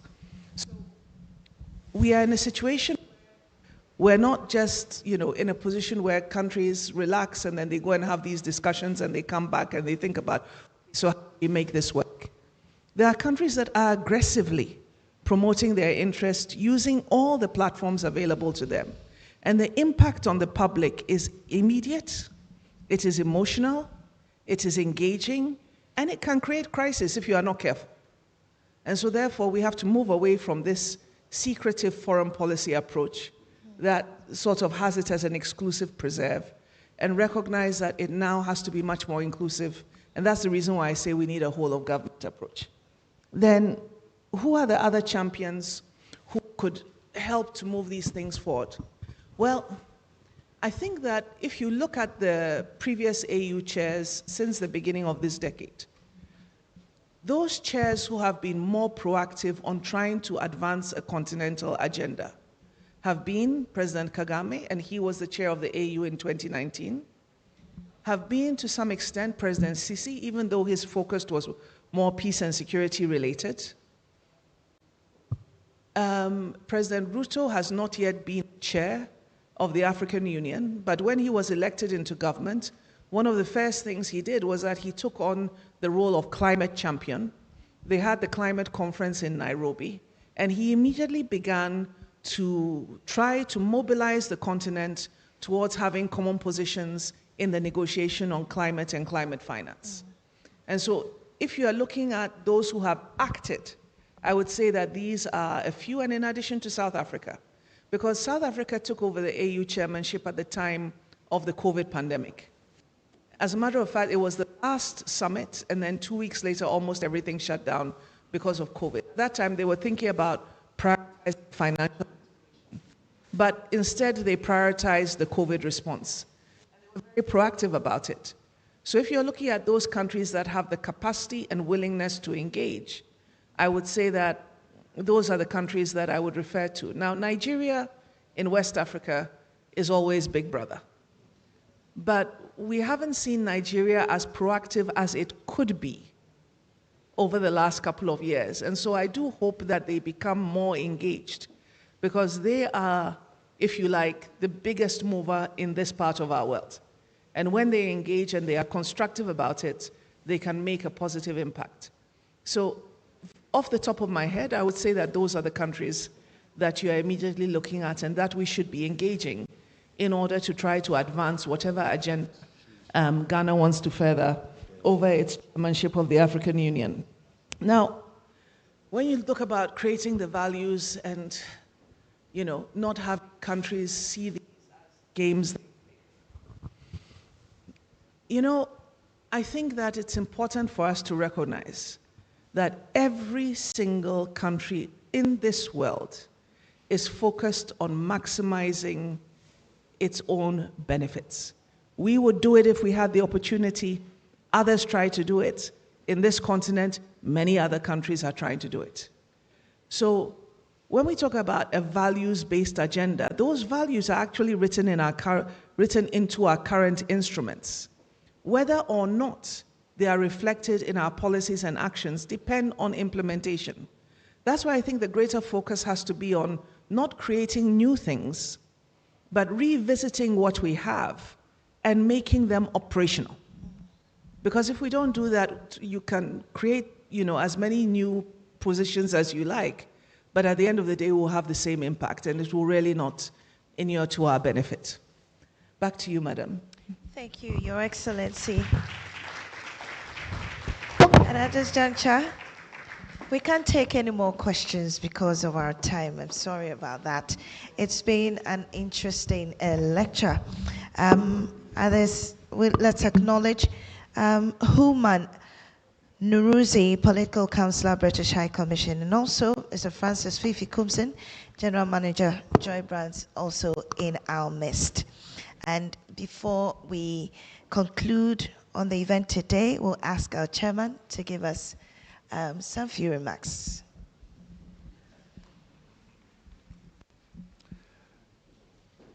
I think that we've had a very good evening.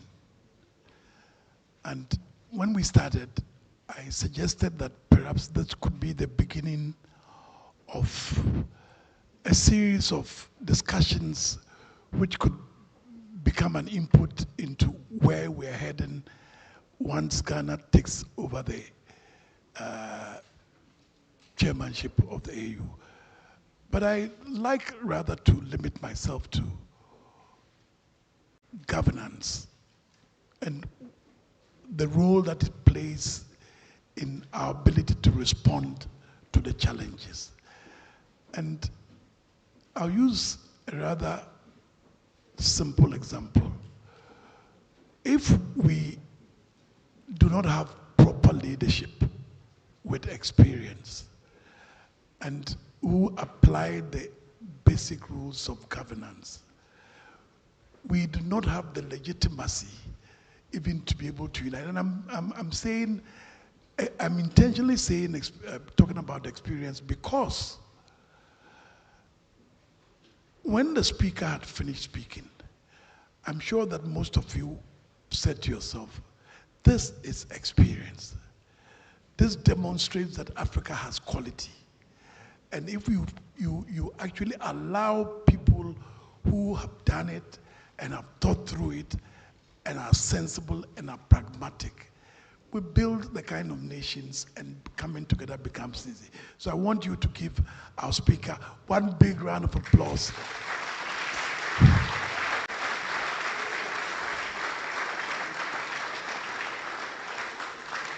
For making us very proud that we are Ghanaians. Hannah, thank you. Ladies and gentlemen, it's been a rich and necessary lecture. We opened the night by asking what Ghana and Africa can do as the old rule-based order weakens. The lecture leaves us, with a clear answer that we cannot simply wait for a seat at someone else's table, but we must help build the ones that reflect our own voice. And our thanks to Her Excellency Hannah Sewa-Tetteh for her candor and her depth, also to our chairperson, Ambassador D.K. Osei, and of course to CDD-Ghana for convening this platform once again. Thank you all for being here. Safe travels home, and we have some refreshments. Have a good evening.